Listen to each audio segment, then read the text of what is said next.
Hey, everybody, this is Pat from Like Attracts Like Evolution and the Like Attracts Like podcast. Thank you so much for joining me today on this video. I want to share something with you that really could help you if you're finding yourself in a pattern of looping into the same relationship and having things going from being amazing to the same old thing, having the same old results and the same old fights, the same old arguments. There's a reason for it. I want to talk to you about it today. It's called the mirror method. It's something that really set me free tremendously, and I think it could help you too. Stick around. We're diving in deep when we come back.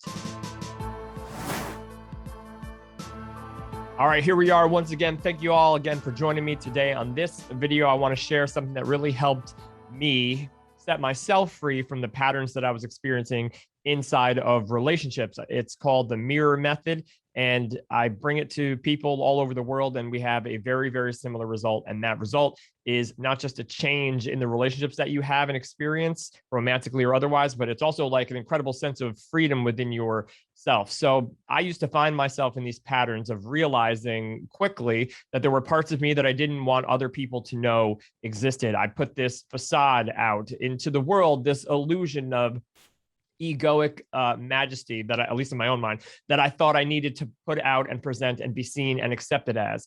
And the way I was operating in the world, but not telling anyone, is I was waiting to see how people would respond to this illusion, to see how good I felt about myself that day. So if I was, having great results here, or if I made a lot of money in my career that day, or if I had a great result doing some of the activities that I like to do, then now I could feel worthy because in my brain, I could project out into the reality that I was living, that people saw me in a certain way, the way that I wanted them to see me. But in actual reality, I have no idea what they thought. But it didn't matter to me. I was living inside of my own mind. And I would take this into a relationship and not realizing very, very important things. And that is, one, I had an idea or a concept of myself that didn't actually exist in reality. It was all existing in my own mind to soothe my own inner issues, my own ego, my own insecurities, my own lack-based thinking. I didn't want anyone to see that. I didn't want to admit to myself that I had it. So I would operate in the world again and inside of relationships like I didn't have it. And when I first would meet someone, they would see this character. And I believe that many of us can relate to that. And to the degree that we take responsibility for this one thing will be the degree that we're set free from it. And we could stop the loop in its tracks. And it begins with the mirror method of looking inside of ourselves. So I wasn't able to do that in the beginning. I continued to ride out this illusion of needing to be amazing in someone else's eyes for me to feel okay. And time after time after time, what would happen is the more intimate I became inside of the relationships I was in, the more I feared that they were getting to know the real me, the me that I didn't want anyone to see. So I would try to protect that and I would pull away. And when I would pull away from people who were I felt too close to me, then that person who also had an interesting dynamic, because this is all energy based, and the way we view ourselves will allow ourselves to be fully present in the world. So when I would pull away, part of the other person in the relationship who was relying on my approval and validation of their response to me, they would introvert, or they would lash out, or they would try to get more of my attention. And I would see like this shift going back and forth. And then I would go fully into a shell. I wouldn't be able to communicate with them because I would fear that they would see the me that I was trying to hide from the world. Now, then a relationship would end. That relationship would end. And because, again, I still wasn't ready to go inside and handle these things, or to even realize that whatever was inside of me was being projected out into the world as a mirror of my beliefs and my thought systems about myself and the world and other people in general. Because I wasn't willing to do that, I would self-medicate. I would ignore them. I would blame the other person. Well, they're blah, blah, blah, blah, blah. All of this, blaming the projection and never going inside to see what was going on. And then after a certain amount of time would go on, I'd get the same codependent need to go into a relationship to, appease the part of me that felt it needed to be with somebody or who was ready. And then I would go out and try to fill the void, and I would find a new relationship again, acting as a new person. And then bang, it would repeat, bang, it would repeat. It'd get too close. They would see the part I didn't want them to see, or I would feel like they were seeing me as the fraud that I felt I was back then. And then boom, it would explode, entropy, and I'd do the same thing. And eventually this process led to an 8-year drug addiction. It led to one of the craziest, most wild codependent relationships I've ever had in my whole life. It was a cycle of trying to not go inside and free myself from what my insecurities were, or what the illusion of my reality to that point had created, which was a person who was not happy but needed to act like he was, a person who was not confident but felt like if I achieved certain things in the world, then I could project confidence. And many people might be like, yeah, that's fine, that's life. It's not life. It's the way life is perceived these days. But there's things you could do about it to at least live it a little bit more authentically. So instead of this original repeating unconscious patterns loops, what I found works best, what worked best for me, and again, I'm fortunate where I do get to speak to people all over the world about similar issues that they're having. And the results will be the same because, again, it's not me teaching or telling you anything. It is the way that this energy of human beings and consciousness works. And it works with an ego to help you transcend and transform your life from it. So at the end of an old relationship, I started realizing this inner honesty that I had. Like, finally, every loop, I would wake up a little bit more and be like, Pat, don't you understand like what's going on? There'll be that like that inner calling, that inner higher conscious voice. Like, don't you get it? Like, don't you see what you're doing yet? Like, don't you see that it's not going to stop unless you go and address these things and look at these things and stop running from these things and self-medicating, to get away from these things? Don't you see that you're at a point now? And for me, it was the lowest point that I had been to, where it was like, you got to look at this stuff. You got to look at this stuff. So I would start to journal and I would start to write out like what was going on. Like, why do I do these things? Why do I respond this way to this? And why do I let people do this? And why don't I have any boundaries with this? And why am I so needy when I'm not? I don't want to be like, why are all these things happening?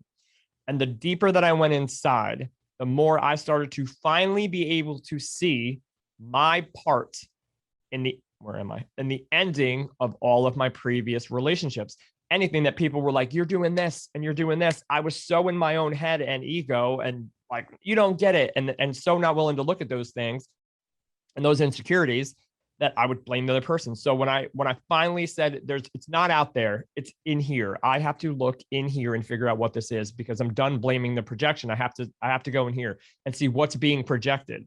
Then I started to see that all of those things made sense. And the more that I could take responsibility for them, not judge them, not blame yourself, not beat yourself up about it, but just be honest and be like, yeah, this happened because of this. And then this happened if I was treated this way as a child. And then I didn't want anybody to see how that made me feel. So then I acted this way. Like, it's all part of the journey. It's all part of the process. There's no negative part about it other than continuing to repeat it, which we suffer from.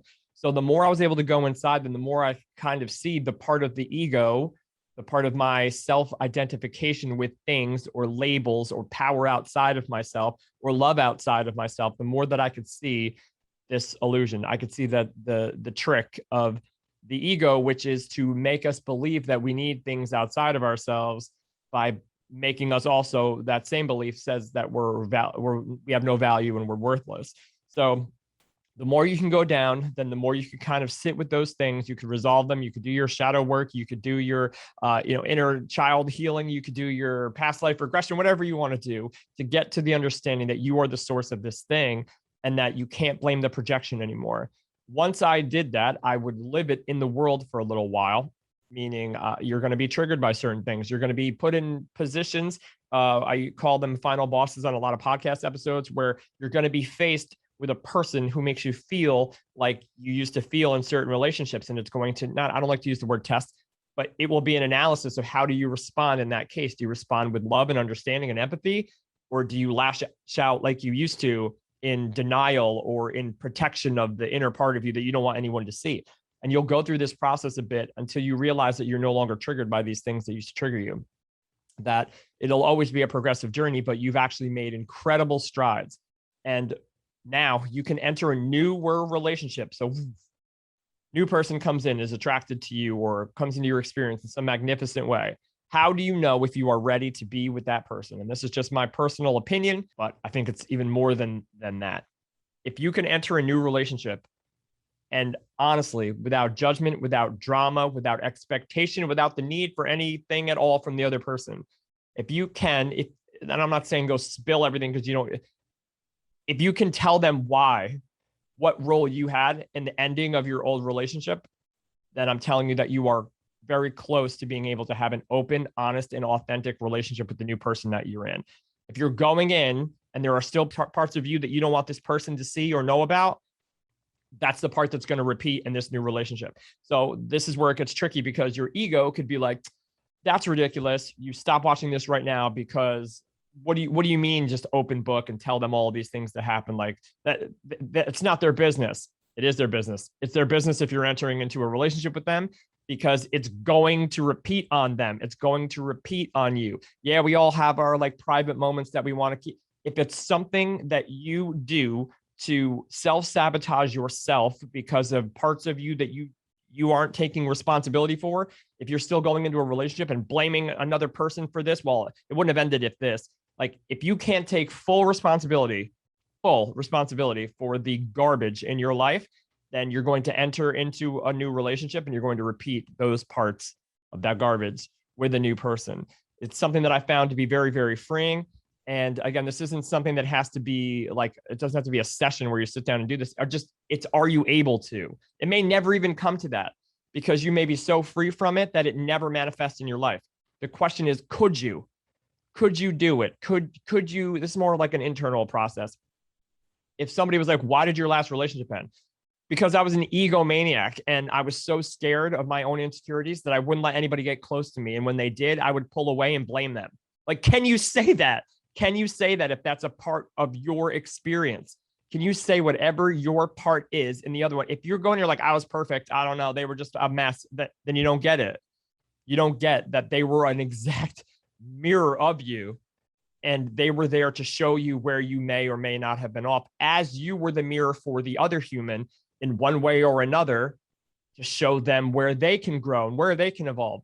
And it's not unless two people can be fully honest back and forth with each other about how they feel and why they feel this way. And you did this and it makes me feel this way, but not attached to it as like being real. Like, you did this to me and it hurts me. Like, I get that that's part of it. I get that the ego can make you feel like this happened to you. It didn't happen to you. It happened for you. So you could free yourself from it and be like, okay, why do I feel this way? And some of you might be watching this like, that's absolute bullshit. It doesn't work that way. It does work that way. It does work that way. It can work that way. And the only difference is to whether or not you keep saying it doesn't work that way. If you can tell yourself that it does work this way, and you are looking to find someone who, without judgment or without pointing a finger or without blame, is going to let you be your fullest version, as you're like, I just got really upset about that, and I'm not quite sure why. And you can actually sit down and have the time and space to figure out why you get upset, why you got sad, why you're starting to pull away. Write these things. Why am I starting to pull away? Like, I always do this. What is it? And dive into it. If you can be honest with the other person, be like, I just realized, like, this is usually the point in a relationship where I do this. I know it sounds crazy, but I'm telling you that I believe it's way better than the alternative, because eventually you're going to come to a point where you trickle this down and there isn't enough self-medication that's going to help you. There isn't enough run. You can't run far enough away from this, because it's you. It is literally you. So the trick, realize anything in the external world is a projection of your internal world, your belief systems, your thought process, your expectations. It just is. If you can accept that, then even if like it's clear that this person did such and such and such and such, there's no blame. They were there to show you why you're accepting it, why you believe this, why you're letting it happen. It's there for you. And I know it doesn't feel like a gift sometimes, but it can be the biggest gift in your life if you do this process of self-inquiry, ego analysis, inner honesty, and really, really going out in the world and testing this as your reality. My goal is to help people prevent their limiting unconscious loops in their life. And this is the most powerful way. And it doesn't just work in relationships, it works with everything. And that is what I wish for each and every single one of you. Let me know in the comments or wherever you're listening to this, what maybe some of your insecurities are, what continues to repeat in your life as far as loops and unwanted things. And let's see if we can't release these things together. Have an amazing day, wonderful night. I'll see you next time.